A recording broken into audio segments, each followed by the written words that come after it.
They're called the greatest generation, men and women from all walks of life who grew up in the Great Depression, led our nation to victory in World War II, and helped make America a beacon of freedom and democracy for all the world. And do they have some stories to tell? I'm pleased to be partnering with the New York State Military Museum and Veterans Research Center to preserve the words and memories of many of our World War II veterans. These stories will be entered into the state's archives, where they will be accessible to researchers, academics, and future generations. Our veterans have given so much to help build a brighter future for all Americans. This tribute is just one small way of saying thank you.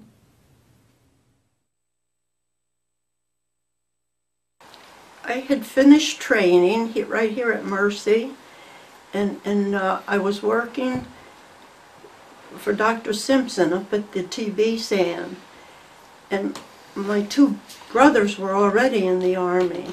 One was Air Corps and the other was artillery, and they wanted nurses so bad, so I enlisted. My friend and I both enlisted right here at Pine Camp, it used to be then. Now, was that decision made, you wanted to enlist and be a nurse and your friend wanted to, or did you guys talk to each other about that? No, it was me, because if my two brothers got hurt, I'd want somebody to take care of them. So I talked my friend into it. And she went with me. Now talk a little bit about your experience, if you could. Being a nurse. Now, when I got here, you were telling me that you were a nurse during the Battle of the Bulge.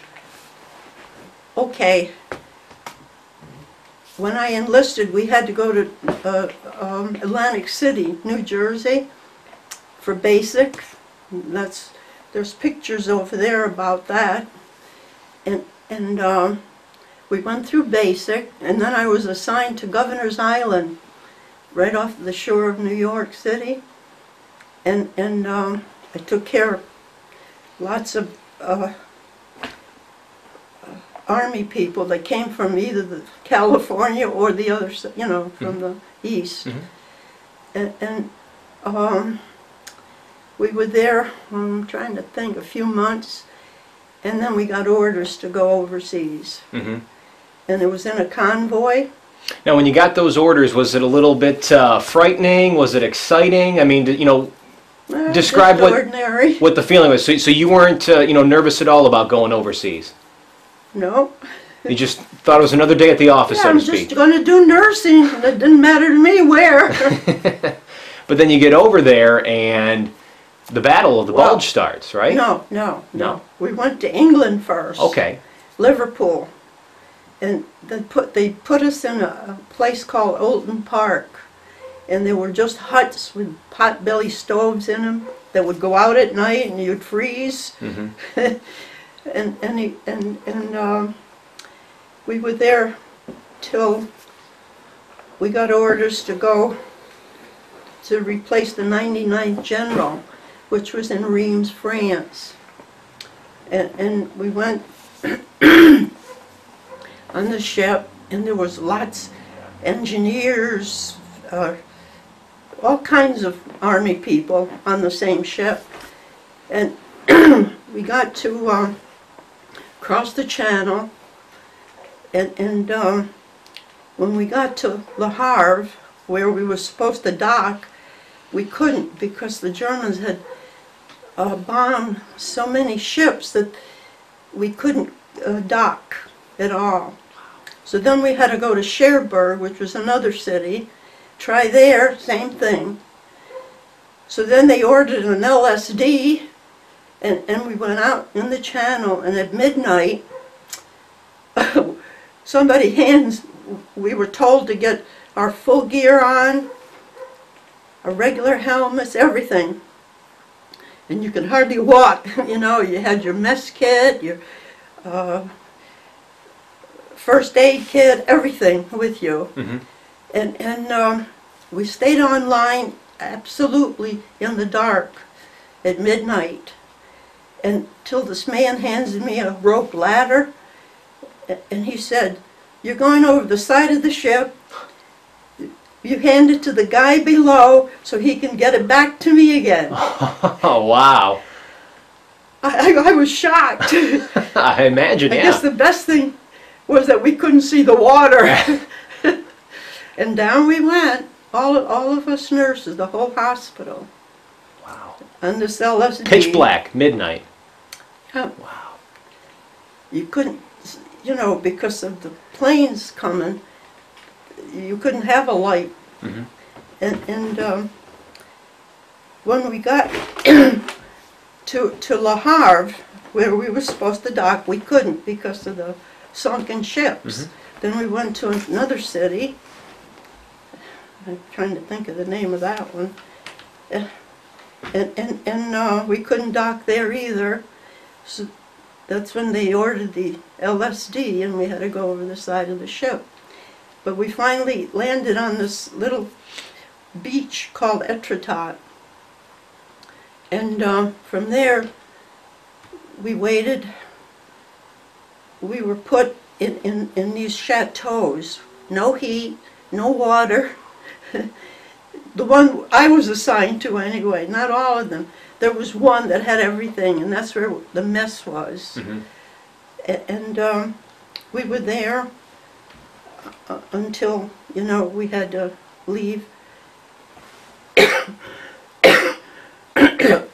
Like I said, we had to go over the side of the ship and Mm-hmm. got to Etretat. And then we waited for a train to take us to Reims. How long did you have to wait for the train? A couple of days, and the night we got there was my birthday. That's why I remember the date, December 18th, Mm-hmm. a week before Christmas. And I got online to take a bath. Because when you're on the ship, you only get salt water. And so I just got in the tub, and the air raid went off. Oh. And my friend, who was outside, asked one of the 99 general nurses, is this what you get every night? And she said, no, we've never had one before. Oh. Happy birthday, huh? Yeah. Yeah. So anyway, I had to get out of the tub, get dressed, and that's when we learned, you know, what it was like. Mm-hmm. So what happened after that? Once the raid I had was gone on? assigned to a regular ward, Mm-hmm. and we were doubly staffed because the 99 general couldn't get out. And they started coming every night. Used to call him Bed Check Charlie. And they never bombed us, but they did strafe the whole hospital all the time. You could hear the bullets bouncing off the brick. Mm-hmm. Was that nerve-wracking at all for you? No, I had a whole ward to watch and to take care of. So you weren't even concerned that you were getting shot at? The building was getting No. shot at? Wow. You were too busy. I was on night duty, so Mhm. every night they would come, just about. Wow. Now, is there one memory or one story that sticks out in your mind more so than any other one during your time as a nurse? Yeah, I was on the shock ward. It was just before I left, and a 26-year-old captain came in as a patient. He was taking a load of prisoners to a work detail, Mm-hmm. and the guards, one of them didn't put a safety on, Mm-hmm. and they went over a rut, and the gun discharged, and guess who it hit? The captain. Wow.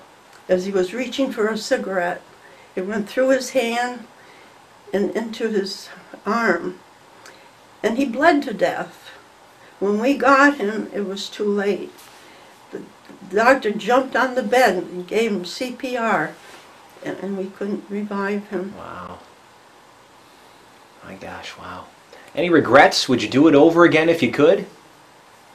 Yeah, I had two brothers that were in. I wanted somebody to take care of them. Now, were you the big sister? No, I You- was the youngest. So you just wanted to make sure that your brothers were okay?